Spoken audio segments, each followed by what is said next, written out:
Starting over. And now I have to bleep. 3, 2, 1. Hey, everybody. Welcome to episode 15 of the Irritable Dad Syndrome podcast. I'm Darin. I am Mike. How's everybody doing tonight? We're very excited. We record the show in advance. I know I say this every week, but for people who are new to the show that get on and they're like, well, why are they talking about this? That happened a week ago. Well, it's because we record the show a week in advance. Yeah. And we just... this is the Tuesday after Thanksgiving, so Mike just got back from seeing his wife's side of the family, and you saw your mom too, right? No, okay. We're going to see her. We flip-flop the holidays Gotcha. there, so we'll see her right before Christmas. Okay. So anyway, we just got past Thanksgiving, and one of the things we're going to talk about on the episode today is Planes, Trains, and Automobiles, one of Mike's favorite movies and one of my favorite movies. We're going to go into a little deep dive about that. We're going to talk about road movies. I've got a Just Stop, holiday-themed Just Stop. I've got some decorating tips for the holidays. Really? I know you're very excited. Okay, Martha very Stewart, let's excited. go. Yeah. Oh, God, yes. Okay. We're going to go into the worst movies ever. I'm going to go through 3 or 4 of my absolute worst movies. Mike and I have one in common. And it's not what you think either. And we're going to answer a couple questions. And Mike prepared today. I actually prepared. He's got like a whole list. Those of you in the stream, whole list. I've got a whole list of things to talk about. And for the record, Mike's been going through some stuff. And he's had his mind on other things. And so... you may have heard a previous episode where we talked about, Are You There, God? It's Me, Margaret.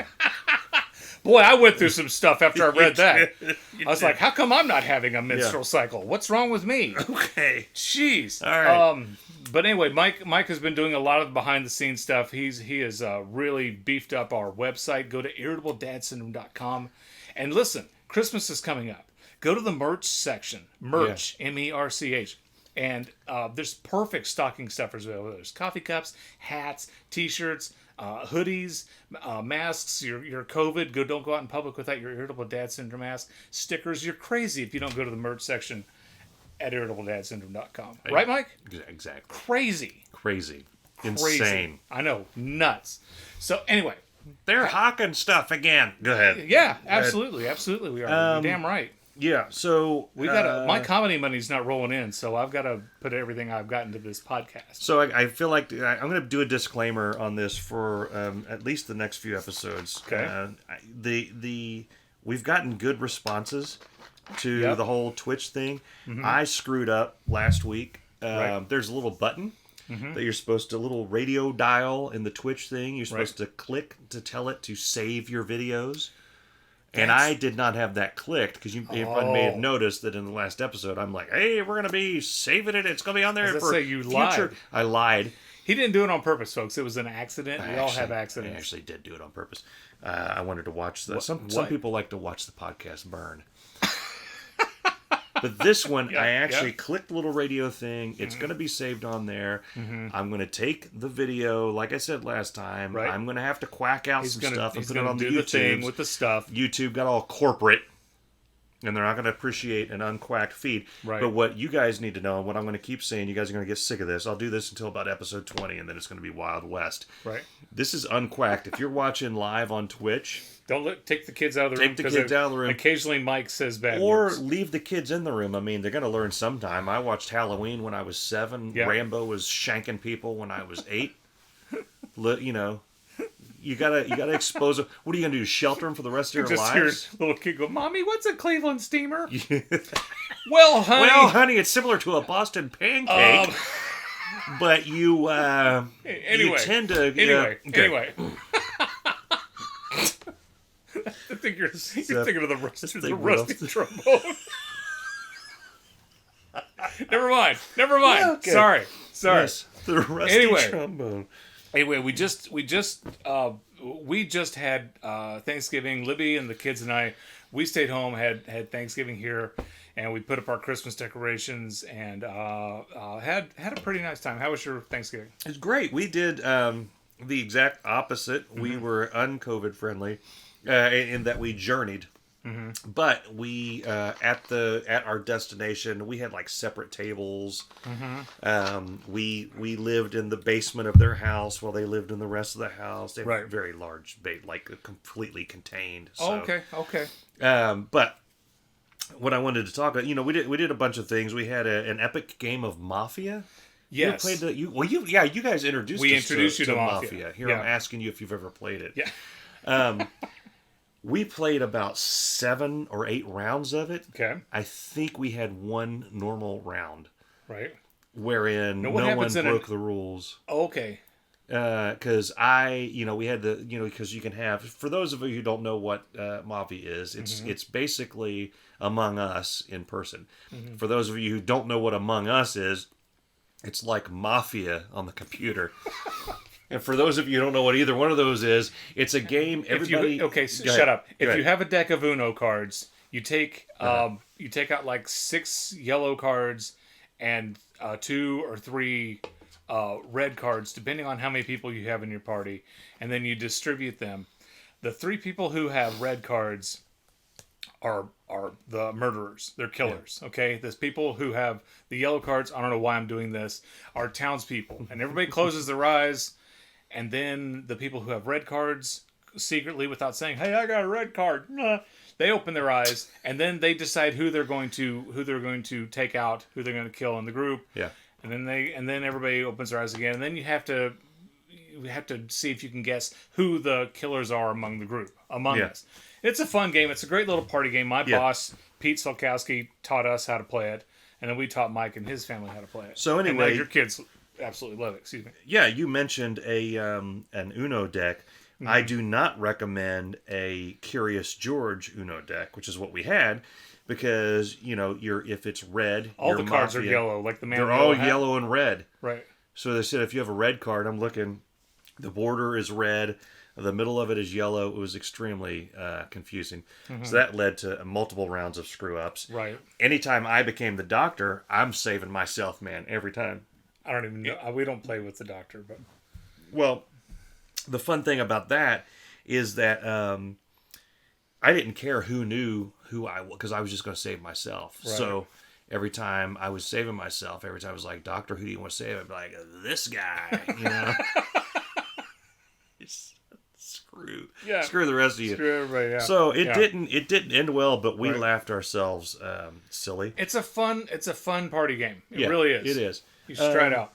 We went hiking at Cooper's Rock, and I'm just mentioning that because there were trails that are like listed in terms of difficulty. Mm-hmm. Like this one's one you take your papaw on. Right. I would love it. Yeah, you got to shuffle for 10 feet, and you're like, yeah, I hiked. And then you got one that's the Tom Cruise in Mission Impossible 2, where you're gonna be hanging by a pinky, type thing. So they had what Stallone was called Cliffhanger. Yeah, they had what's called a moderate trail. And I guess I'm a wimp because this was like rocky crags and going over it. Mm-hmm. And then I was handling our dog, Dakota, but we lovingly refer to her as the dog. The dog. And she was yanking me across the rocks and everything.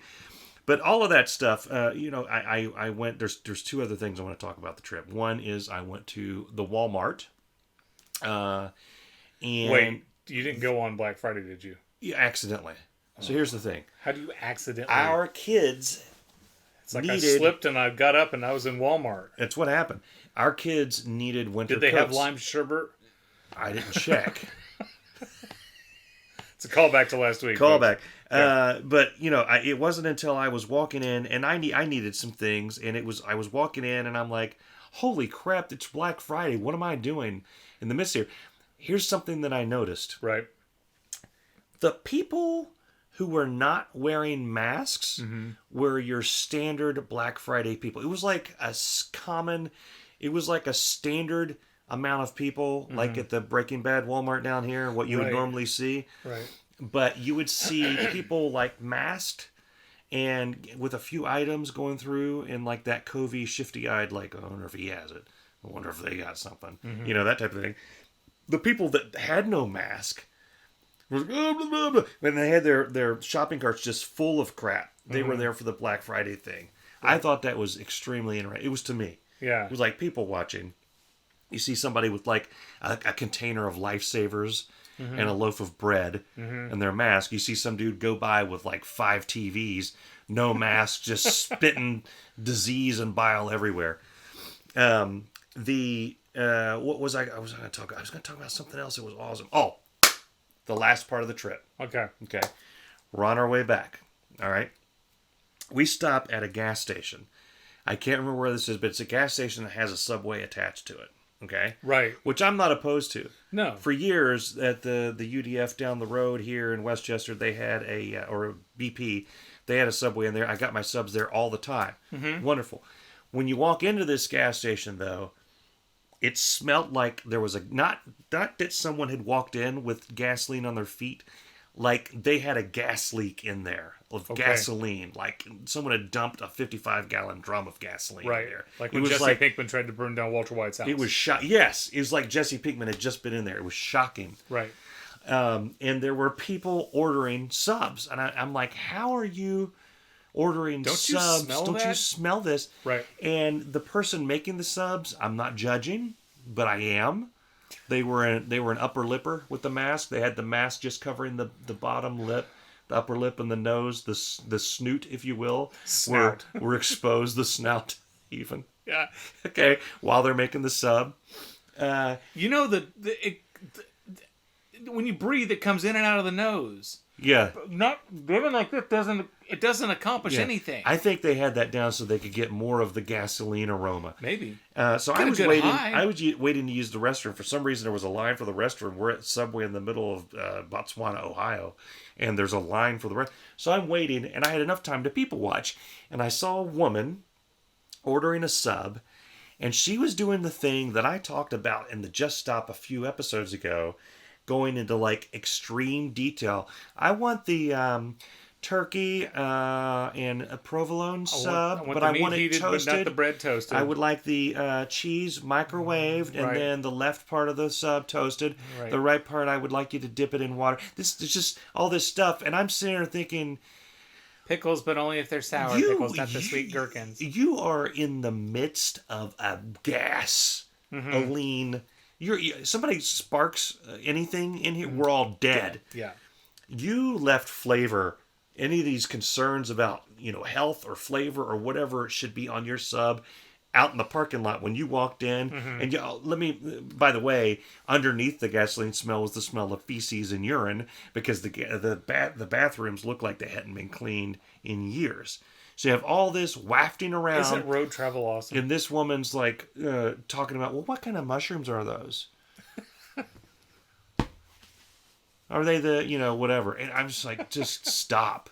I almost yelled, just stop. Just stop. Yeah. But yeah, it made me think we need a shirt that says just stop, so I could just I think we should. I think we should. That's nice. I'll make that. And you'll be able to get that in our merch shop too. I didn't mean to talk about all that crap when you just said, fine. how was your Thanksgiving? You probably just thought I'd say, yeah, the turkey was fun, and we all hugged our family, and everything was wonderful. I'm starting to miss the days when you didn't prepare.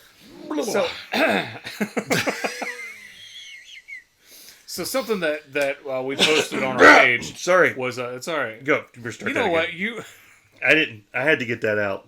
I'm at the age, if I'd left that in, I would have suffocated and passed out, and somebody in the street would have called 911. I've noticed that you're constantly talking.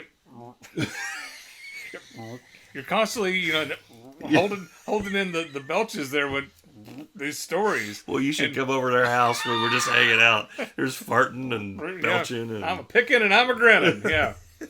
So one of the things we put on our website on Facebook was that it's not Thanksgiving until you watch Neil Page and Dale Griffith carry the trunk down the street, and it's the iconic scene from Planes, Trains, and Automobiles. And after we watched it again this year, I don't know how many times I've watched it. I watched it in high school. I mean, that movie came out in 86? Was it? 87? Something like that. Here's the U2 mention. Long time ago.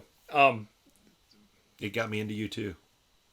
How did Planes, Trains, and Automobiles get you into U2? I rented the VHS. Remember back in the day when they had the VHS tapes? I remember VHS tapes. I rented it, and the trailer for Rattle and Hum was the trailer on that movie. Okay.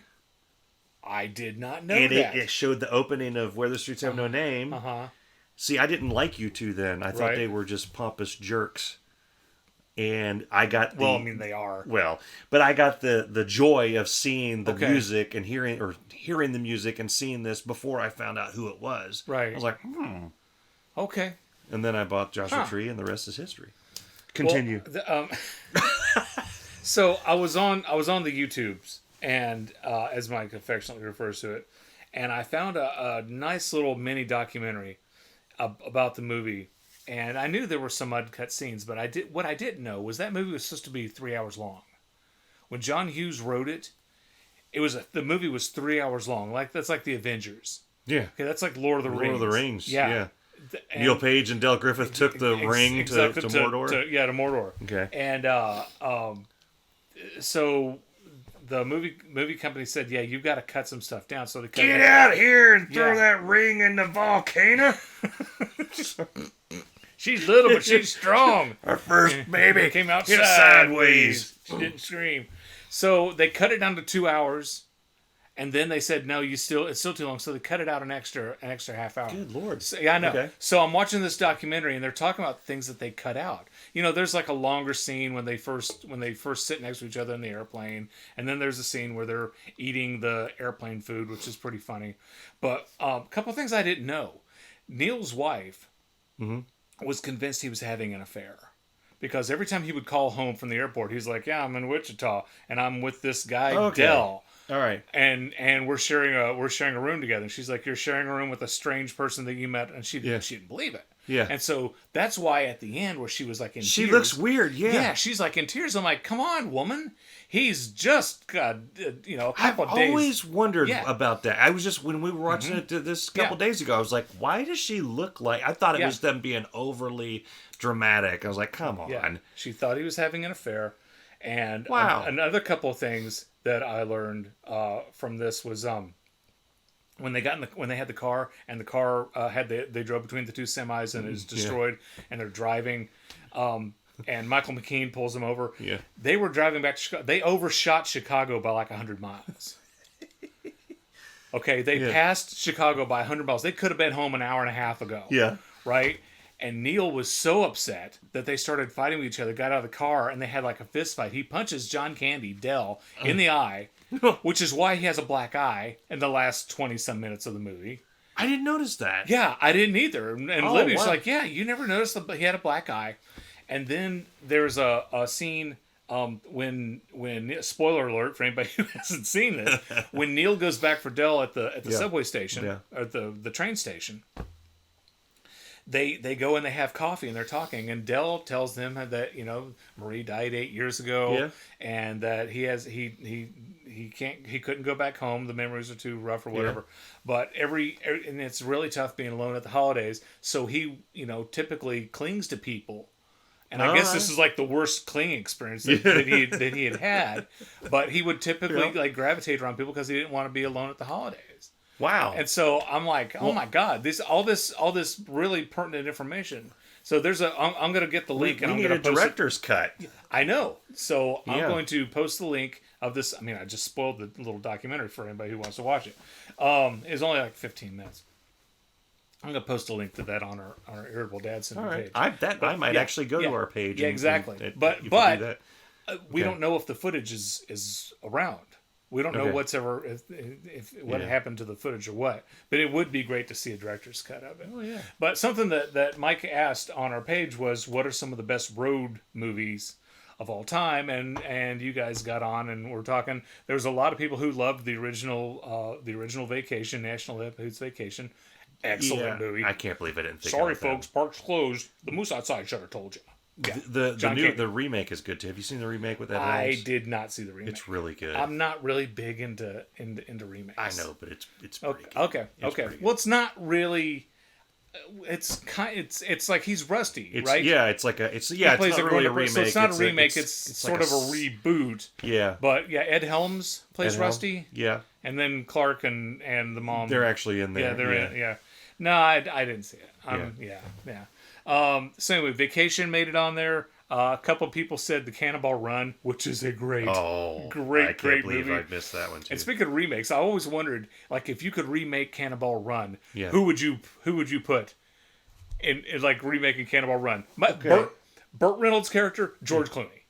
George Clooney would play the Burt Reynolds character, and Jonah Hill would be Dom DeLuise. Actor-wise, yes. In terms of, like, he'd be the perfect actor for that. In terms of looking like Burt Reynolds, the Mandalorian, the actor that plays the Mandalorian, right? I'm convinced. I'm convinced that they're going to do... Or you could get Norm Macdonald to play Burt Reynolds. Yeah, Turd Ferguson. Yeah, this Cannonball Run there, the car there, really fast, I'm convinced at some point they're going to do a Burt Reynolds biopic, and it's going to be the Mandalorian actor that plays him.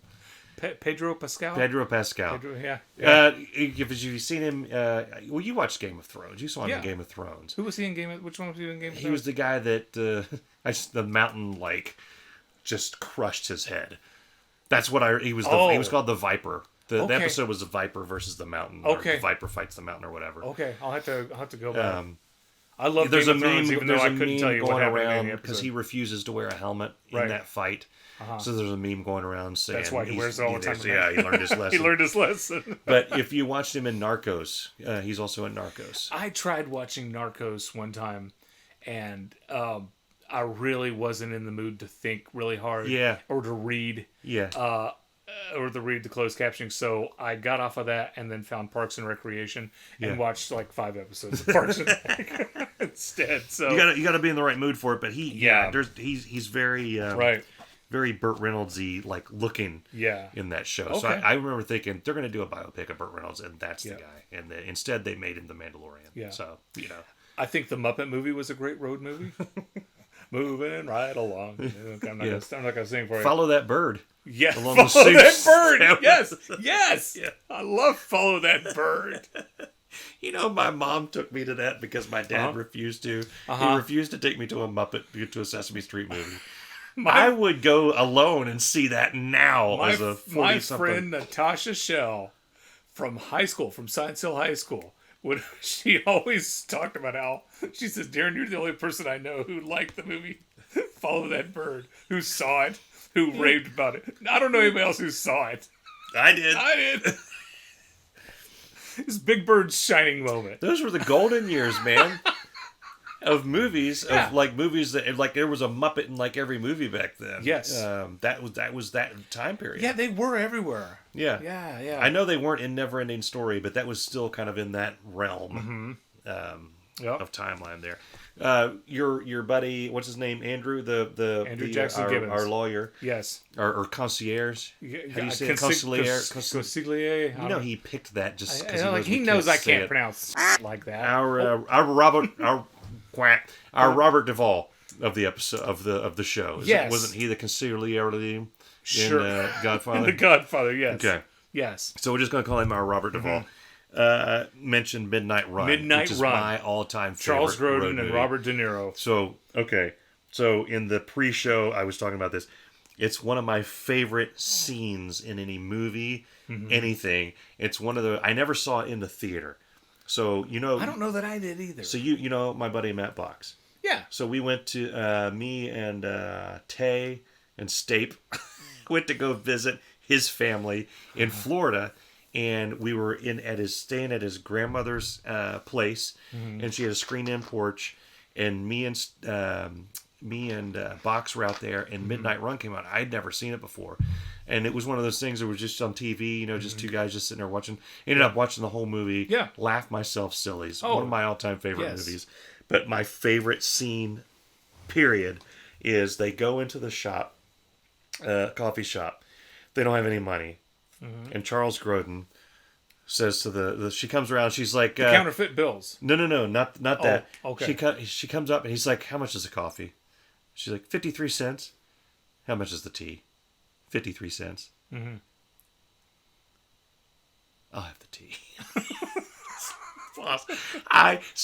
The reason I mentioned that I never saw it in the theater is that I would be the guy, if I'd seen it in the theater, I would have been cackling. Because that's every time, even now, just thinking about it gets me the giggles. It's definitely worth a rewatch. Yeah. Oh, Lord. And I think I'd have to go back and check, because you guys know I always do research before we do an episode. But I think that was Robert De Niro's first venture into comedy. Yeah, because he's still kind of like a rough dude. Like they were kind of saddling it a little bit. But I think that's his like first venture into making, because it was the director also did Beverly Hills Cop, Okay. right? Yeah. I think so. Yeah. And his buddy, not his buddy, but his boss, like the bail bondsman or whatever his guy's name was. It was the guy in The Matrix, and he was in Sopranos, a bunch of different things. Okay. The one that kept, you need to get it, to put the other bail bondsman out as well. Had both of them working against each other. Yeah, he was talking to him. You gotta come in and bring it. Yeah. Oh my God, that's such a great movie. The mafia guy. You do that again. Again. I swear to God, I'm gonna stab you with a pencil. Yeah. Oh Lord. Yeah. Good times. Okay. Midnight Run. Check it out. Get it on the Netflix or Great soundtrack too. Really? Yeah. I don't remember the soundtrack. Watch the movie. It's very bluesy. Yeah. Bluesy. Yeah. And slag. It's really good. Yeah. So, we're gonna do a Just Stop, and this is a holiday themed Just Stop, and this is a sincere Just Stop. I'm not screwing around with this one. Okay. My Just Stop for this week is I don't remember when this became political. I really don't. I know that Is the Irritable Dad Syndrome? No, not irritable, but the issue that I'm bringing up. Yeah. Was I'm just scared now. What's that loser's name who used to be on Fox News? Trump. Huh? Oh, sorry. Zing! Boom. Yeah. Had his Tucker own show. Carlson. Tucker. No, he's not on the show anymore. Bill O'Reilly. Bill O'Reilly, the Okay. O'Reilly Factor. O'Reilly is the one I believe who made the big stink out about this. Okay. My Just Stop is Yeah. if someone says Happy Holidays, Yeah. stop judging them. Yeah. Okay? Yeah. Just stop judging people, and this is why I say Happy Holidays. Yeah. If like I know you celebrate Christmas. Yeah. Okay. Yeah. And so I say, hey, I hope you guys have a Merry Christmas. Yeah. And then you say, oh, Merry Christmas to you, Darin. Fantastic. A couple weeks ago, no, it was longer than that. It was last year. It was last year. You just had an odal moment That's there. a Mitch. That was a Stephen Wright joke. Last year, Yeah. I work at a TV station, and I saw a guy who I've worked with for years, and I said, hey, I said, Mitch, I hope you have a Merry Christmas. And Mitch says, actually, Darin, I'm Jewish. He's been Jewish all his life. Yeah. I've known him for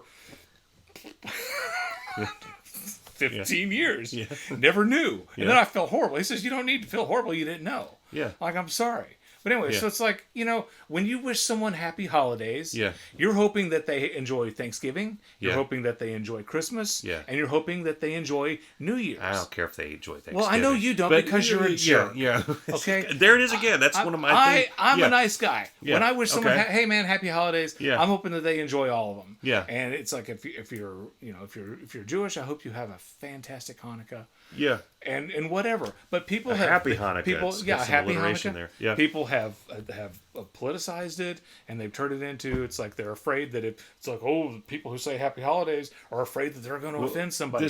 I don't care if I offend somebody. I'm not worried about that. Yeah. I just, One of my favorite meme. I feel like I'm going to become the meme guy on this damn show. Okay. Because I keep thinking about these. Is one of my favorite memes about because it hit the Christmas cups. The Starbucks, they instead of Merry Christmas they Happy Holidays. Yeah. And then one of people went just outraged. So one of my How favorite. dare you? One of my favorite memes has Indiana Jones from The Last Crusade, and he's holding a cup, and he's like, "This can't be the cup of Christ. It doesn't say Merry Christmas." That's awesome. But yeah, I So that's my thing. it's not attacking Christmas. No. It's acknowledging that there are other faiths and beliefs in the not everybody celebrates Christmas. Yeah. It's just fact. Yeah. So stop judging people when they say don't happy judge holidays. people. Thank Yeah. you. There you go. Boom. I don't know that I have a Just Stop this week. I prepared everything but a Just Stop. Well, that's just totally I'll fine. come up with one along That's the way. just totally You'll piss me off about something, and I'll say, just stop saying this during my podcast. Something else I wanted to mention about Christmas. Nobody cares how you pronounce the word poinsettia. Poinsettia, poinsettia. Nobody cares. Leave it alone. I care if they say poinsettia. That bothered you. Like I felt a little bit of. Now when they say poinsettias, we got poinsettias on sale. Yeah. Then that rubs me the wrong way. Yeah. Just like people who say foliage instead of foliage. It's not foliage. It's foliage. Foliage. I say foliage. I know you do. Yeah. Yeah. That sounds just like you. I say words wrong just because it's fun. Right. Like nuclear. The quesadilla. Quesadilla. I love to do that. And I forget that. Well, that's because of Napoleon Dynamite. I know it is, but I don't. We've talked before about people that use their the inside joke or the internal jokes out in public, and nobody gets it. It's like, okay, here he goes again.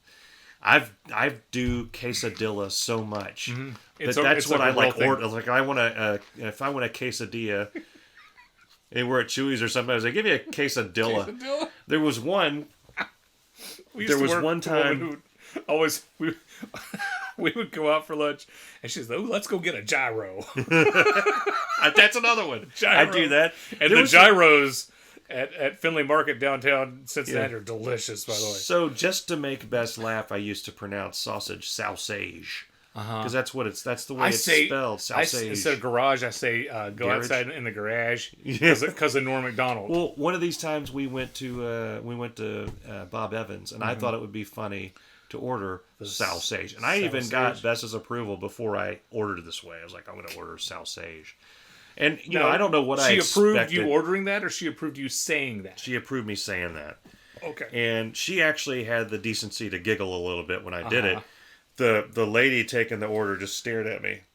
Because then I realized it was one of those where I could see myself through someone else's eyes. I'm like, she doesn't know if I have some sort of impediment, if I can't help. She's probably doing everything she can to stop from laughing herself silly at me right now. Like, why would I expect someone to just bust out laughing at something like that? Right. She probably went in the back and she felt like a jerk. Like Tony and whoever else works in the back. She's like, there's a guy out there who calls it sausage. Yeah, just don't. Like, no, he's got to be. Should we keep the knives away from him? Yeah, exactly. So, okay. So, I don't know if this is appropriate or not, but we're starting Since you're bringing it up, I'm going to guess no. We've started letting our kids, or this is even, it's not even like we're letting our kids, it's not like our kids ran up and asked for this. Right. We've been imposing the show Lost on them. Right. And I'm going to explain why. Okay. Good show. Yeah. They've been watching these shows. I don't even know. One of them's called Unlisted, or Unflummoxed. Unlisted. Unflummoxed. Yes. Unferaled. It's called Unlisted. Unlisted, and there's another one about a talking dog that Bess is really into. She just starts laughing when it shows the dog and he's about to say something. Right. He can start saying his alphabet and she just starts laughing. But they really got into this Unlisted show, and it's very mysterious. It's on the Netflix. Every episode ends with a cliffhanger. It's all this stuff. And I remember one of these, I was the jerk. It's like, well, you guys like this. Lost would blow your mind. And then Bess is like, oh. And I was like, I don't know if it's appropriate for Charlie, but we've never been one to shy away from just destroying our kids' minds with things that are way beyond what they should be watching. Which, by the way, we let Jacob and Cameron watch The Maze Runner because Bess had mentioned she loved The Maze Runner. Yeah. And then, there's some things. There's some things. And then the sequel has cranks, which are zombies. Yeah. So Cameron's watching it with his eyes closed for. That's the thing. You see these movies. It's like I was watching. It was the second one with the zombies. Yeah. I walked in because I haven't been watching any of these things. And I'm like, you guys are watching Dawn of the Dead. Right. No, these are what do you call them? Cranks. Cranks. These are cranks, and they're trying to no. That's the dude with the shotgun trying to get away from the zombies in the underground thing. I mean, this is right on the edge. Anyway, we decide. All I remember from Lost, most of what I remember from Lost is like everything was like so mysterious and things like that. It's like Andrew will be all over that. Right. I forgot about the fact that they didn't shy away from showing blood. Right. And all this other stuff. So and Hurley drinking hot ranch dressing out of a 5-gallon jug. Nobody needs to see that.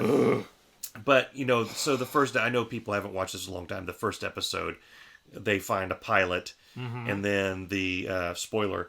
the smoke monster like destroys the pilot. Right. There's a sheet of blood that shoots across the front of the plane. Right. And the people that made the show, just in case you didn't know what happened to the pilot, we're going to show him in the top of a tree, and you see that okay, there's a body in the tree. I'm like racking up how much therapy Charlie's going to need, and then why not show him? Charlie's got you as a father. Why not? He's already lined up for hours and hours of show therapy. Him from the top, which is just one tick mark below John Carpenter's The Thing. I mean, it's like the front of the pilot's completely shaved off. It's everywhere. I'm like, okay, well, that's it. And it stays on that shot for a very long period of time. And like a responsible dad, I think it was a 5-second shot, second 4, like, oh, like that. So now I've coupled that image with dad saying a naughty word and slapping, the fingers over the eyes. Right. So I guess what I'm saying is we're terrible parents. But the fun thing about this is that, so we Bess and I watched the whole series back in the day. Yeah. It's kind of cool because I know when they were writing it, they were just going all over the place. And they didn't answer all the things, but they didn't answer any. They answered some. Oh, please. But there were Good hints. Lord, there's a great link of unanswered things in Lost. I get that. But what got me was there's some things that Locke, you remember Locke? I don't remember anybody's name. The guy that ended up being, the bald guy that couldn't walk. And then he walked. Yes. Oh, yeah, Locke. He's doing some things. He's doing some things that show up in the last season. Because the last season of Lost, if you remember, was so far removed from anything from the first. You're like, what the hell are they even doing? Was that the parallel? Yeah, they went. Well, they parallel went, world. Yeah, in the first couple of seasons, they're always flashbacks, and then they had like flash forwards. And then the show flash sideways. Yeah. And then they just started doing weird stuff, like the football guy from Napoleon Dynamite is in an ice cream truck on the top of a mountain, or whatever, or in a van. Do you remember that guy? No. He's in Lost. Uncle Rico? Uncle Rico's in Lost. I don't remember that. Okay. He's one of their dad. He's like a dad of one of the somebody in there. Anyway, so we've opened up the Lost thing, and it's kind of cool. Like Andrew's like, what even is this? Yeah. And I'm like, that's going to persist all through all the seasons and all the shows that you're gonna. Oh, like I said, I watched season 1. Okay, and Libby and I are watching it. I believe this may have been before we even had kids. I don't remember. Or was it that? It long was. Ago? Okay. It was that long ago. Okay, yeah. So we're watching it, and I'm. Maybe you might have had Jacob. Yeah. Anyway, I'm getting through it just fine. Yeah. And my buddy Greg Hauser is the one who loaned us the DVD because we didn't have any streaming services then. Yeah. And so I watched it, and I told him, I said, yeah, we really like it. I don't understand what people are talking about. It's not confusing at all. He goes, right. Yeah. And then season 2, we're like, okay, what, huh? Yeah. Polar bears and what?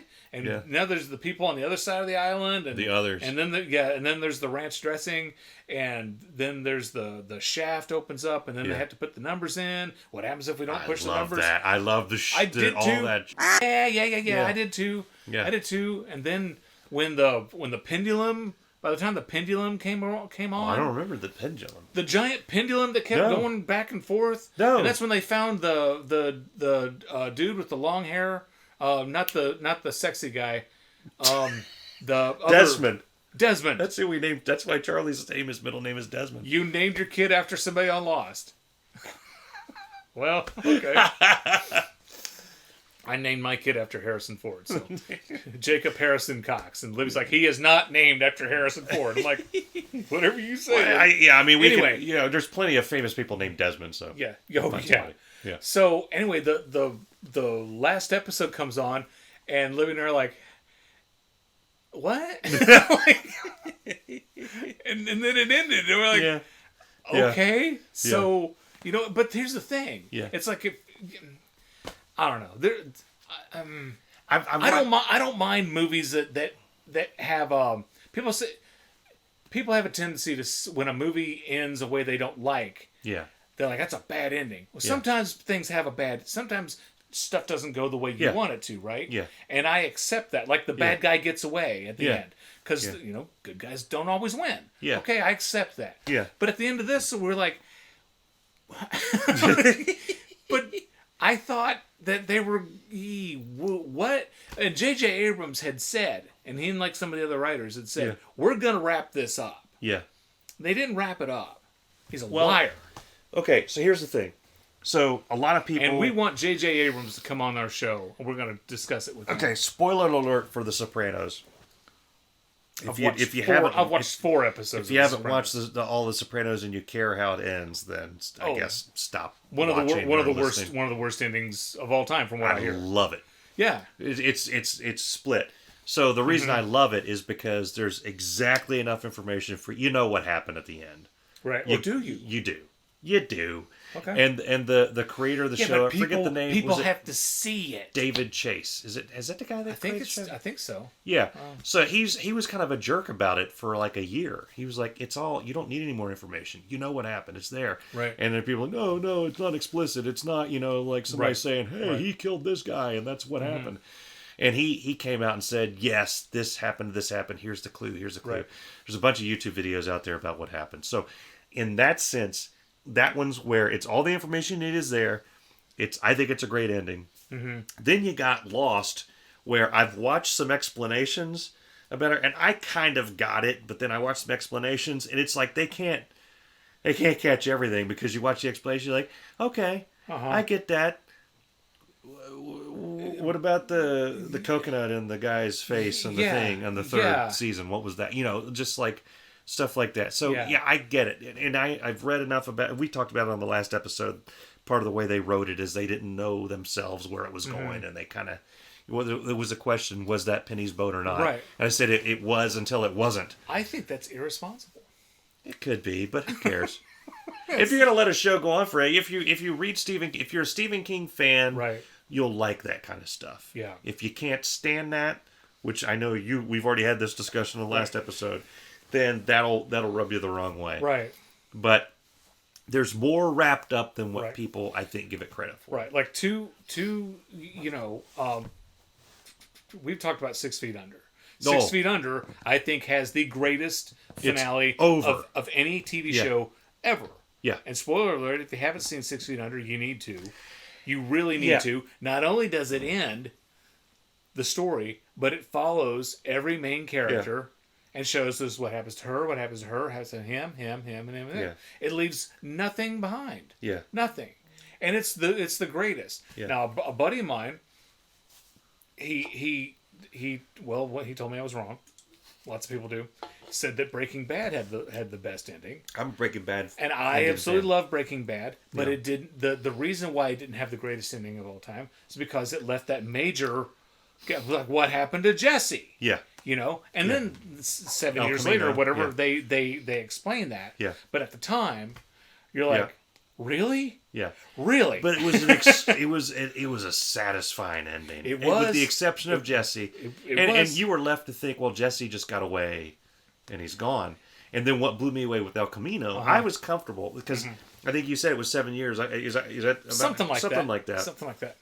I'd gotten comfortable with the fact that that's just how they left it with Jesse. Right. He got away. You don't need to know everything. Yeah. And watching El Camino, I was watching the entire time, my mouth agape, like, oh my God, there's so much story here. We need to do something to Vince Gilligan to make sure that he doesn't perish. Right. That, like, he needs to just keep making things. Yeah. And then Better Call Saul, I'm like, I love Better Call Saul.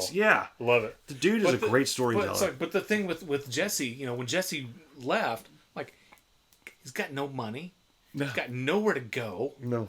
And so what? I mean, it's just like, he escaped, but to what? Yeah. To what? He doesn't have freedom. So, we just spoiled Breaking Bad. Speaking of crappy, weird endings, is that they're bringing Dexter back. Did we talk about that? Oh, because they left him. He was a lumberjack. Loved Dexter. Seasons, everything except for the last episode was just garbage, absolute garbage. But the last season in itself wasn't that great either. I don't know what went wrong. I don't know how. I think they were trying to end it. Because he had gotten, how you can go from something so amazing and good to something that crap. I think it stayed around too long. I think that's what happened. Because let's go back to Breaking Bad real quick. You saw, like, it kept upping the ante as to what Walt and Jesse, or Walt himself, was getting out of. Right. Once Hank found out. Right. and they go through that. It's where are you going to go from there? They had to end it. So Dexter plus he had a terminal disease. Yeah. Dexter is what would have happened to Breaking Bad if they had tacked on a few more seasons. Yeah, because he kept getting away and getting away and getting away. They can't just keep doing it. Yeah, exactly. I understand why they wrapped it up. Yeah. But I'm just saying, I think they should have wrapped up Dexter a few seasons before they did. Fair because enough. he had gotten away with so many things for so long. It's like, what are you gonna what else are you gonna do? And then he's like, well, we're gonna do this, and we're gonna do this, and we're gonna do this. So now, what if his girlfriend? So many people hated the last episode in the last season that they're making another season. They're like, sorry, they're going they're going to Indiana Jones it. Kingdom of the Crystal Skull was so bad, they're making another one. Harrison Ford is going to be 81, I think, when it comes out. He's going to have his cane and put that belongs in the museum, you know. Yeah. And I love Harrison Ford, and I can't believe I'm making fun of how old he is when he's such a badass. But I mean, you know. I watched a video the other day. Did you know he hated making Blade Runner? Yeah. I did. In part of the video, they're like, "Is there anything? Does anyone have anything that he liked that Harrison Ford has liked doing I don't know that ever?" he's enjoyed any movie. I think he liked making Secret Life of Pets too. I think he liked being the dog in Secret Life of Pets too. Okay, he was like, nobody had ever asked me. He really enjoyed being the voice of a dog. But you were talking about Dexter being so great, and then it being so bad. It reminds me, this weekend, we went to see the sequel to The Croods. Now, I can't say hard enough. Yeah. I really, really, really cannot make my point well enough. Okay. That people do not need to see the sequel to The Croods. Yeah. It is one of the worst movies I have ever seen. Now, is that because you held The Croods in such high regard? You love Nicolas Cage so much? It's not Nicolas Cage. The original Croods was I give it 10 out of 10 stars. 10 out of 10. I give it an A+. Okay. We enjoyed every second of The Croods. Okay. Every single second. It was an amazing movie. So yeah, when you have a great movie and then you make the sequel, you expect you know it's can't possibly be as good. Yeah. But I thought that when the sequel to Toy Story came out, I thought, how are they gonna make something as great? Toy Story 2 is just as good as Toy Story 1, in my opinion. The Croods is absolute garbage. Okay. Absolute stinks. Okay. I wouldn't recommend people watching it for free. It's absolutely horrible. The story's stupid. I remember the first Croods entertaining me, the first but I don't remember was incredible. I don't remember. Yeah, Ryan Reynolds was great. Nicolas Cage was great. The girl who played Eep was great. Everything was great. Okay. The sequel to The Croods, not great. And like I said, I put it up with my with my worst motion pictures of all time. Do you want to hear my worst motion pictures of all time? I would love to hear your worst. Now wait, hold on, because when I was thinking about this, now it'd be easy to pick crappy movies. And we talked about this a couple weeks ago. Yeah, Sharknado doesn't count. Yeah, that's a movie that they made designed to be crap. So when I was thinking about this, and I don't have my 5, I'm gonna have to steal some of yours and think on my feet. Mm-hmm. But I was telling Bess before we came over here, right after I said that son of a just said, think of your top 5 movies, and the podcast is in an hour. How the hell does he think this is going to happen? Mm-hmm. Who does he think he is anyway? And that whole thing. You said that? Not all of those things. Okay. Most of it was in my head, but now I'm saying it live for everyone to hear. Wow. But wow. But what I was leading to with her, I said, I would look at it as a movie that you expected to be good, right? And then you're like, what happened? Exactly. With this. Okay. Exactly. All right. Exactly. We're on the same page. So, Croods 2 was absolutely horrible. I'll just do my top 3. Okay. Because good Lord, there's so many. Yeah. So number 3, it was a movie called Waiting to Exhale. Okay. Had Angela Bassett and Whitney Houston. I've never seen it, but you expected that to be good. I heard a lot of great things about it. All right. Okay? I heard a lot of great things about it. And I'm not one of those guys that says, oh, that's a chick flick, and I'm not watching it. Yeah. I used to love watching Sex and the City. Mm-hmm. Sex and the City was hilarious. Mm-hmm. The first movie was great. The second movie was not great. Anyway, so I watched Waiting to Exhale. Yeah. And I'll tell you my problem with Waiting to Exhale was that everything that there was no continuity to it. Angela Bassett's husband had cheated on her. So the movie opens up with her throwing everything of his out in the yard and setting it on fire. And then she's walking away from it, slow motion, finger snap, girl power, you know? Yeah. Okay. It just bursts in flames. Exactly, Okay. Okay. So she hates men, hates them. Hates men. Yeah. Then, I can't remember the woman's name. I think most people would say she was the most attractive of the four women. She was dating Bubba from Forrest Gump. Okay. And he's a drug addict. Bubba Gump. Bubba Gump. Yeah. He's a drug addict, and he treats her like crap. Yeah. Just constantly treats her like crap, and just treats her horrible. And then she's snapping her finger, girl power. But she won't. But she doesn't leave him. Yeah. He just keeps treating her like crap. Okay. Right? Then there's the woman who's, let's be sensitive. She's the one who's overweight. Okay. Gregory Hines. Yeah. Falls for her. Okay. Gregory Hines treats her very well, wants to have a relationship with her. He really likes her, but she's not having it. Snaps her finger, girl power. Like, what? And then Whitney Houston falls in love with Blade, dude who played Blade. Wesley Snipes. Right? Yeah. So she meets him, but he's married. And she wants to have a thing with him. Wow. But he won't because she's married. Girl power. And she's like, and all four of these women can't stand men. Okay. For good and for whatever reason. Okay. And then it ends with them on the beach dancing in slow motion. And I'm like, really? Really? So Angela Bassett's husband cheated on her, and I got that. Yeah. Whitney Houston wanted to be with Wesley Snipes, who's married, but he won't leave his wife for her. Yeah. And they're like total in agreement with each other. I hated it. Absolutely hated it. Okay. Waiting to Exhale. Number 2 is a 3-way tie, the Star Wars prequels. Okay. I couldn't stand any of those movies. All 3 of them were absolute garbage. Jar Jar Binks. You and I have talked about the John Wick. I would love to see Jar Jar Binks in a John Wick movie and just get the crap kicked out of him. Shot 55 times, drugged by a horse, kicked through a window, exploded, drawn and quartered. Yeah. And that wouldn't be enough. Okay. To destroy Jar Jar Binks. Not a fan of the Jar Jar. Not a fan at all of Jar Jar Binks. Can't stand it. If you were in the room during the planning phase, I would have said, guys, Menace, and they said, "Hey, check this out. We've got a guy." I would have said, "No." Yeah. No. Okay. You guys don't want to do this. Yeah. You don't want to do this. Can I tell you something? Yeah. Because this is the one that I have a list of 3. Mm-hmm. And this is one that mimics one of mine. Now, I have a particular movie out of all the Star Wars movies. Is Episode 2. Yes. And we had a discussion at dinner. Attack of the Clowns. That is a horrible. Like, it's bad. Like, it wasn't that good when it came out. Mm. Now, I was all up in the hype and everything. I went to go see the movie, and I was excited. But it does not age well at all. Even if you put the Blu-ray, if you have the best copy you can get, I don't know, do they have them on 4K yet? I don't know. Probably. I don't even know if they do.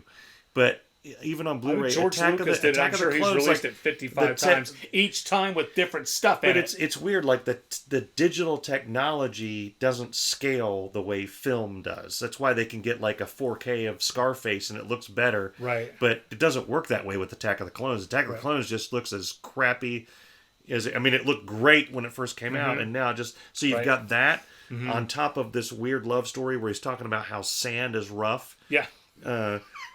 You've got... Is that the one where the 2 of them had the love story and they're like riding around on the tauntauns or whatever? And they just barely had him. It's like, it looks like a YouTuber made a video of a Woody on top of his puppy running across the yard. Yes. You've got that going on. You've got, at the time in the movie, I thought the Yoda fight was good. No. But hold on. It wasn't.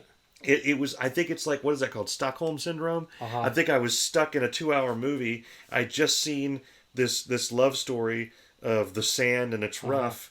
I've just seen the weird gangster, where they talked, I don't know if you remember this, it was kind of like a detective movie for a while. And they go to the diner, it's just huge, like, yeah, what's going on? It's like an alien that's talking. You remember that guy? Yes.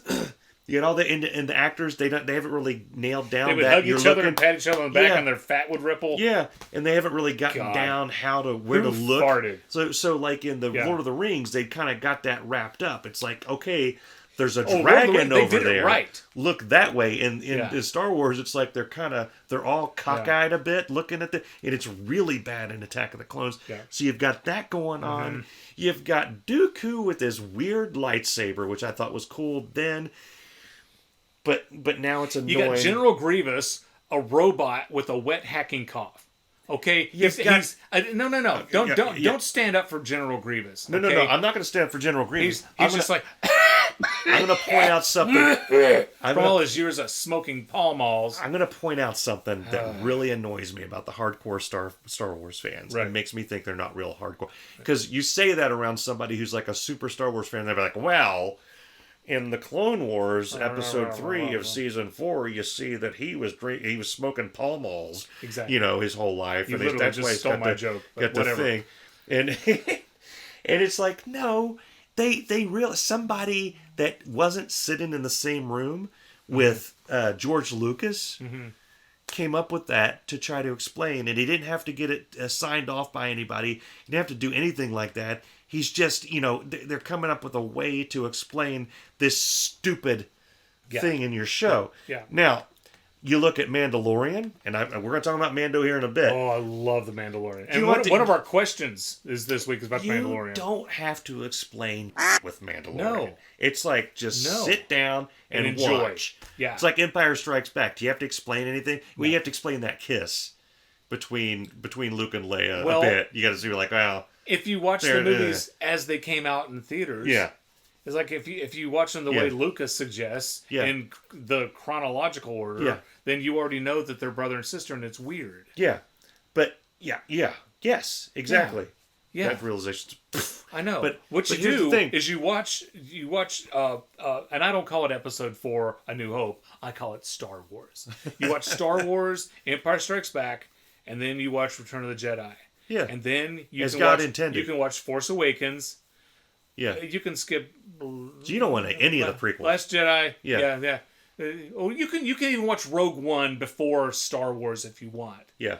You have to watch. Rogue One is awesome. There needs to be. But no, you don't need to watch Phantom Menace. All you got to know is Darth Vader used to be good. The dark side took him over. Okay, great. Well, they explain that in Star Wars. Somebody could take the best bits of each movie and put it in like a little 15-minute. You could have the Darth Maul. You have the Darth Maul fight from Episode 1. That lasted 2 minutes. You can have I think R2-D2 jumps over something. He used to be able to fly. Yeah, he jumps over something in Episode 2. Sure. And then Episode 3, you've got the volcano fight. But you got to cut out all the parts where he's like, all that stuff. Yeah. Get that out. You mentioned Yoda. The lightsaber no, that's what I'm saying. You're telling me that Yoda's capable of doing all this fighting, and he still walks with a cane? Really? There's no joint. There's no joint medicine on Dagobah. He doesn't need a cane if he can do all that. Plus, he has the Force. He can take what? away his osteoporosis with the Force. And he still shops in the children's section for his clothes. Okay. Hate the. Anyway, I hate those I'm with you on Episode 2. I hate the prequels. What's your third one? Was that your third one? That was not my number one worst movie of all time, and I hate saying this because every time I tell people this, they go and watch it. They're like, it can't possibly be as bad as what you say it is. Yeah. It's a movie called Gummo.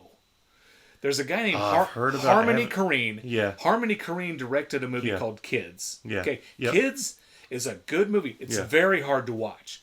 I mean, it is very hard to watch. Hardcore 15, 16-year-olds drinking, having sex. They beat the crap out of a guy with a skateboard. Yeah. I mean, it's violent. It's crude. But at the end, I mean, it's just like there's something that happens at the end. It's like, oh my God, mind blown. Yeah. And so Harmony Korine made this movie again, very, very hard to watch. Then he makes Gummo, and I'm like, well, I thought Kids was a good movie. Gummo takes place in Xenia, doesn't it? It says it takes place in Xenia. Yeah. But it's just the weirdest, most disgusting movie, and nothing makes sense. It's like 1 second they've got a cat hanging from a tree, and they're and then they're beating it with a switch, and then Yeah. the next second there's this kid sitting in brown water eating a bowl of spaghetti and a candy bar. Yeah. And then there's a girl who has like tape on her nipples and she pulls it off, and then they go to another scene of it's just like one random shot to another. Yeah.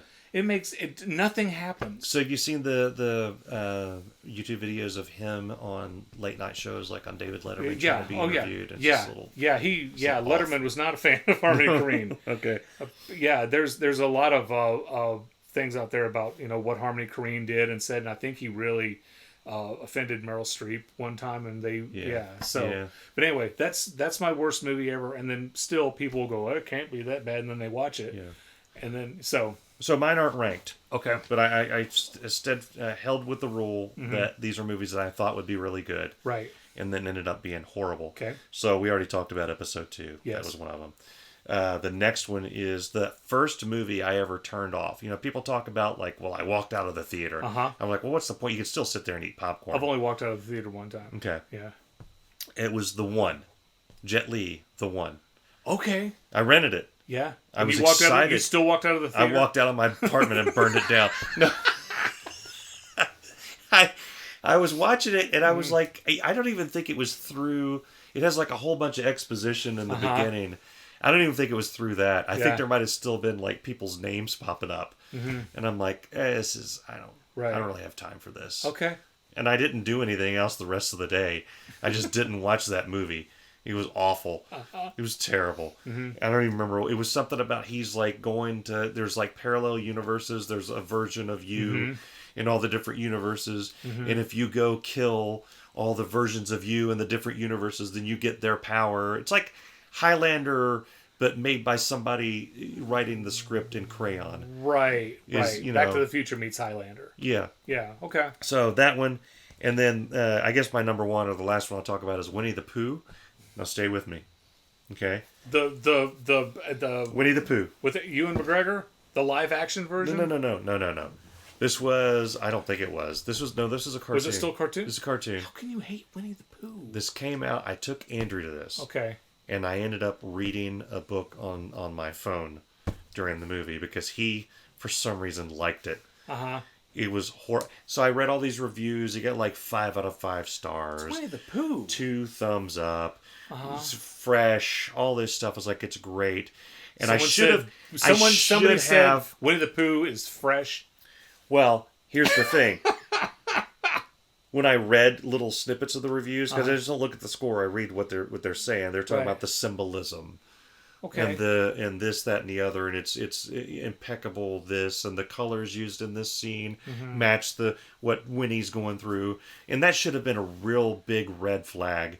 I'm going to see a show with a bear named Pooh, or he's Winnie, and he's a version of a bear that's called a Pooh. I don't know how that works. He's a Pooh named Winnie. I think you're putting too much into. He's got a friend named Piglet. Right. He's got Tigger. He's got the unmedicated, depressive donkey Eeyore. Eeyore and Tigger really should have switched meds. Yeah. A friend of mine not a friend, but a person I follow on Twitter. Yeah. I didn't write that joke. So I start watching the movie, and it's like 20 minutes in, and I'm like, who farted? Yeah. I'm snoring, but I'm awake. Yeah. And I look, and I look over, and he's really excited, and he's like, looks up and grins at me, and I'm like, okay, he likes this. Yeah. I thought for a second, I can just say, we're leaving because Daddy can't stand this movie, but that's kind of selfish. Yeah. So I just started reading. Well, I'm more surprised that you didn't do it. Yeah, I came very close. I wish that was one of the times. You remember I told you how Charlie had a thing of where he would like get 15 minutes into a movie, be like, well, we're out. You know, even though everybody had bought all their popcorn and everything. Right. I was kind of hoping Andrew would do that. He didn't. We watched the whole thing. Right. He watched the whole thing. Right. I got like 2 or 3 chapters out of Game of Thrones in. Yeah. I'll tell you one. I watched Uncut Gems. Okay, on Netflix. Yeah. And I don't mind language, but oh my God, the language in this movie. It's not about a bunch of uncircumcised people named Jim. No. Okay. No, it's GEM. Okay. Like all right. a rock. Yeah. Okay. Yeah. Although there's a lot of Jewish people in it. Yeah. Anyway, Uncut Gems, the language was just off the chain. Every other word was the F word. Okay. Every other word. Yeah. And there's and everybody's just screaming, and Adam Sandler's about to have an anxiety attack. Stop it, Adam Sandler. I can't stand any Adam Sandler. Well, listen, all the reviews are like, okay, look, we know all of Adam Sandler movies suck. But this one, wow. Yeah. I mean, seriously, that's what the reviews were like. You're really not going to... He actually acts in this one. And he does. And he does. And it's like this guy, he has a gambling problem. He's got problems with his marriage. He's got so many financial problems. And he's just in with he owes money to these guys, and he has got to pay them back before these people kill him. He's got to pay them back before these people kill him. Yeah. I mean, it's just like your anxiety goes through the roof, and it's F, and about 20 minutes into, like, I can't, and I stopped it. See, but now, I couldn't, like, a night or two later, I couldn't sleep, and I got up, and I watched the rest of it, because I'm like, I wanted to see what happened. Mm-hmm. I wanted to see what's the deal with Uncut Gems. Yeah. Like, why is everybody going, what's the deal with Uncut Gems? These people are crazy. So I watched it, and the ending blew my mind. Okay. And I sat through like an hour and 40 minutes of for the ending, and I was like speechless. Like, oh my God. Yeah. And so it was a bad movie. It was a really bad movie with an amazing ending. And I'm like, I don't even know how to explain this, how to rank it. Yeah. You know, it's like one of the best movies that I hated. It's it's weird because I know what you mean. Like, but you know, the F-bombs and all this stuff. Here's the thing: is one of my favorite movies of all time. Probably my favorite movie of all time is The Big Lebowski. Yes. And it's got F-bomb, but you don't hear them. It does, but it's not. It's like natural. Right. Exactly. You know, when they feel like they're artificially put in, that's when I start to be like, okay. You need to calm down. Yeah, I mean, you know, I used to talk about, you know, stand-up, and it's like if you can, like Bill Burr. Bill Burr uses a lot of language, but Bill Burr can take all the language out, and he still has a joke. Yeah. He still has a routine. Yeah. Okay? He uses his language, because he's from Boston, he uses the salt and pepper his act. Yeah. Okay? So if you can take the language out and still have a routine, then I'm okay with it. But if you're just F and F, then whatever. Yeah. So Chris Hughes is doing a Jar Jar impression. Oh Lord, Chris, I'm not even talking about it tonight. Not even talking about it. And then somebody named Wacky Armflail is confused. They thought this was the Twitch where it's going to be a hot girl painting her body to look like comic book characters. Oh. I don't know where you got that, but I'll see what I can do. The wife's not going to allow that. We'll have to do that at Mike's house. How far over are we? Well, I've got one more story that I need to tell. Okay. Because I was going to get to a listener question. We're at an hour and 12, but we had like 8 minutes at the beginning of your story, and then I've got one story or question to ask. And this just occurred to me right before we came over. And I let Bess know, and she laughingly had to text her sister. Her sister made a salad dressing one time that was so bad. Right. How bad was it? It was so disgusting. It almost ended our relationship. Because you and Bess's relationship, mine and Bess's, or your relationship with Bess's sister? I almost cut and run from the whole family. Okay. Because we were just dating at the time. Mm-hmm. Okay. And it's not that it was so bad. It was bad. Mm-hmm. It was very bad. Right. It's that everyone else loved it so much. And I'm sitting there having this. Were they acting like they loved it? Were they being nice? Some of them had to be. It was a mixture of balsamic vinegar and something else. It smelled like something dead. And when I ate it, my gag reflex started immediately. Right. I stopped eating it because I was afraid I was going to vomit. It tasted like bile, like vomit. Mm-hmm. It literally. I even told Bess years later, when I would be sick, if I were puking, there would be a part of it. No matter how sick I was, it'd be like, this is just like your sister's salad. Whoa, you know. It was horrible. Yeah. And I'm sitting there thinking, and everyone's raving about how good it is. And I'm sitting there, I had an existential crisis. I'm like, this is not going to go well. Right. This whole family, everyone in this family loves this dressing. And I'm having such a primal disgust, such a like evolutionary, like somewhere our tribes warred thousands of millions of years ago. There was like a set difference between us, and it's come out in the modern age in this salad dressing, and she's never made it since that I know of. Right. So I was asking Bess tonight, is like, you need to find out, did she just decide to not make it anymore? Or did her husband at one point, during a quiet moment say, I know we all pretended that we liked it, but that dressing was really bad. Yeah. And you need to not make that anymore. But I told Bess, I didn't sleep much that night because I was thinking, what else? What else is different in this family? Now, what that did you I do? can't take? Did you just? I pretended. I couldn't pretend that I liked it. Did you like Seinfeld and it's like you like would wipe your tongue? No, because literally the smell of it, if it touched my tongue, the gag, I'm not kidding. Right. My gag reflex hit. Right. And I would, in between dry heaves, try to get a bite down. I did that for 2 or 3 bites, and I was like, I can't do it anymore. Because Bess was asking me, well, what did you do with your bowl? I was like, I just left it there. Right. I didn't eat anything. I moved things around to make it look like there was less. Right. But you can't, Well, it's like when you're at companies at their house. Yeah. It's like what do? You don't want to be rude. Yeah. And say, ugh. Years ago, a friend of mine invited a bunch of people over to his grandmother's house for lunch. And a delicious lunch, but she served dessert, and she said, "Here you go. There's I can't remember, it was a cobbler or something."